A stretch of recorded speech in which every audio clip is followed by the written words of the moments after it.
have chosen you to be their standard bearers, thereby expressing their willingness to support and assist you as they follow your lead. As you assume the full responsibilities and duties of your office, your obligation to the county, state, and nation shall increase accordingly. Will the following officers elect please come forward? Just take one little step forward.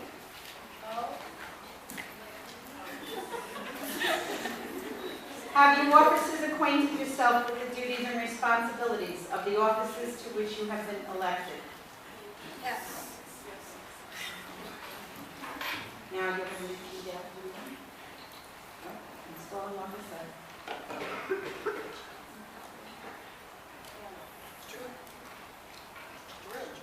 True. Governor Strew.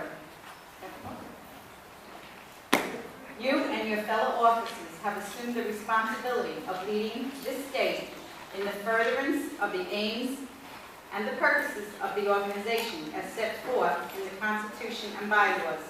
Do you pledge to conduct yourself in accordance with this responsibility? I do. Ladies, I do.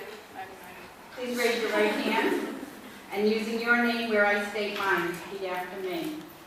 I, Barbara Walker, do solemnly swear that I will discharge to the best of my ability the duties and responsibilities of the office to which I have been elected. Please lower your right hand. Reposing confidence in the selection your fellow members have made, I hereby declare you duly installed as the 2014 Empire Borough State Officials.